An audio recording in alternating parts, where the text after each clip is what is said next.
بسم اللہ الرحمن الرحیم۔ شروع اللہ کا نام لے کر جو بڑا مہربان نہایت رحم کرنے والا ہے۔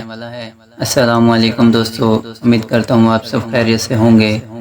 حضور اقدس صلی اللہ علیہ وآلہ وسلم عمرہ کے ارادے سے مکہ تشریف لے جا رہے تھے۔ کفار مکہ کو اس کی خبر ہوئی اور اس خبر کو اپنی ذلت سمجھے، اس لیے مزاحمت کی۔ حدیبیہ میں آپ کو رکنا پڑا۔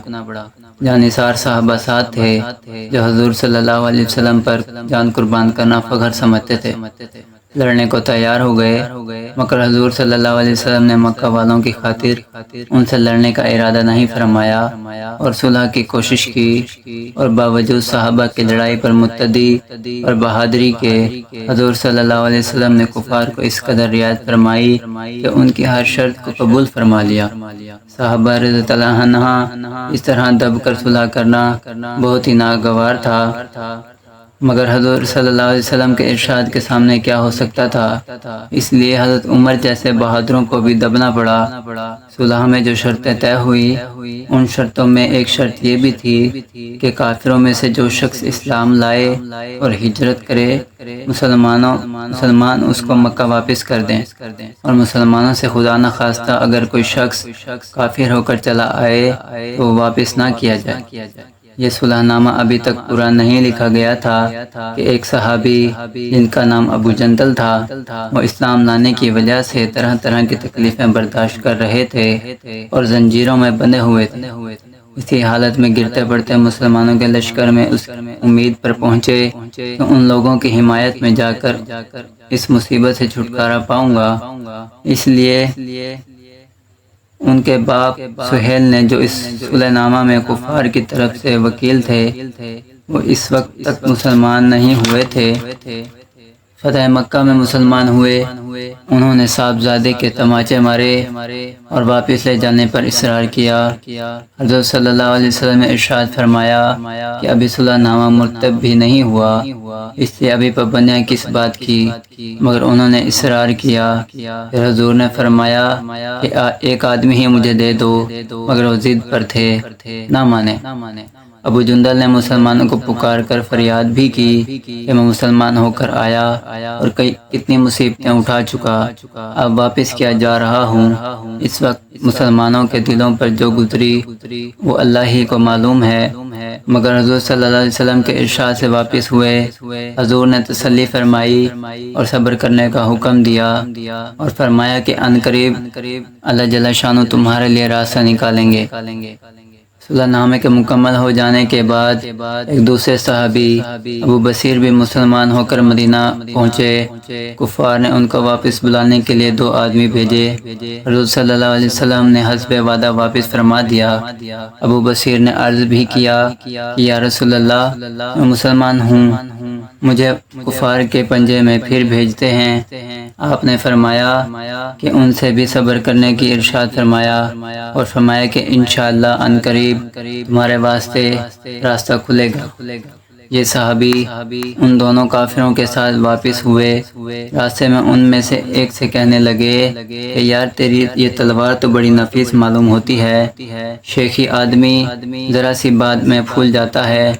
وہ نیام سے تلوار نکال کر کہنے لگا کہ ہاں، میں نے بہت سے لوگوں پر اس کا تجربہ کیا ہے۔ یہ کہہ کر تلوار ان کے حوالے کر دی، انہوں نے اسی پر اس کا تجربہ کیا۔ دوسرا ساتھی یہ دیکھ کر کہ ایک کو تو نپٹا دیا، اب میرا نمبر ہے، بھاگا ہوا مدینہ آیا اور حضور اکرم صلی اللہ علیہ وسلم کی خدمت میں حاضر ہو کر عرض کی کہ میرا ساتھی مر چکا ہے، اب میرا نمبر ہے۔ اس کے بعد ابو بصیر پہنچے اور عرض کیا کہ یا رسول اللہ، آپ اپنا وعدہ پورا فرما چکے کہ مجھے واپس کر دیا، اور مجھے اس سے کوئی عہد ان لوگوں کا نہیں ہے جس کی ذمہ داری ہو، وہ مجھے میرے دین سے ہٹاتے ہیں، اس لیے میں نے یہ کیا۔ حضور نے فرمایا کہ لڑائی بھڑکانے والا ہے، کاش کوئی اس کا معین و مددگار ہوتا۔ وہ اس کلام سے سمجھے کہ ابھی بھی اگر میری طلب میں آئے گا، وہ اس کلام سے سمجھ گئے کہ ابھی بھی اگر کوئی میری طلب میں آئے گا تو وہ واپس کر دیا جاؤں گا۔ اسے وہ وہاں سے چل کر سمندر کے کنارے ایک جگہ آ پڑے۔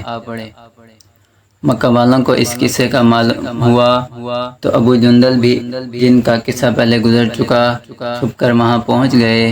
اس طرح جو شخص مسلمان ہوتا وہ ان کے ساتھ جا ملتا۔ چند روز میں ایک مختصر سی جماعت ہو گئی جنگل میں، جہاں نہ کھانے کا کوئی انتظام، نہ وہاں باغات اور نہ آبادی، اس لیے ان لوگوں پر جو گزری ہوگی وہ اللہ ہی کو معلوم ہے۔ مگر جن ظالموں کے ظلم سے پریشان ہو کر یہ لوگ بھاگے تھے، ان کا ناطقہ بند کر دیا۔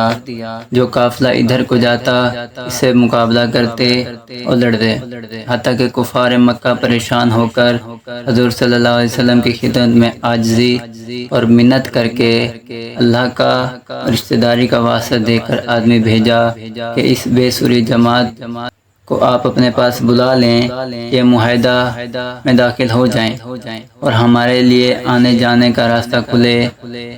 لکھا ہے کہ حضرت اکرم صلی اللہ علیہ وسلم کا اجازت نامہ جب ان حضرات کے پاس پہنچا تو ابو بصیر رضی اللہ عنہ مرض الموت میں گرفتار تھے۔ حضور صلی اللہ علیہ وسلم کا نامہ ہاتھ میں تھا، اسی حالت میں انتقال کر گئے۔ اگر اپنے دین پر پکا ہو، اپنے دین پر پکا ہو، بشرطیہ دین بھی سچا ہو، تو بڑی سے بڑی طاقت ان کو نہیں ہٹا سکتی، اور مسلمانوں کی مدد کا تو اللہ کا وعدہ ہے، بشرطیہ وہ مسلمان ہو۔ دوستو، اگر آپ کو یہ واقعہ پسند آیا ہو تو میرے چینل کو لائک اور سبسکرائب کر دیں، اور ساتھ میں دے گئے بیل آئیکن کو پریس کر دیں تاکہ آنے والی نیو ویڈیو کا نوٹیفیکیشن سب سے پہلے آپ تک پہنچ سکے۔ کل تک کے لیے اجازت دیجیے۔ اللہ نگہبان۔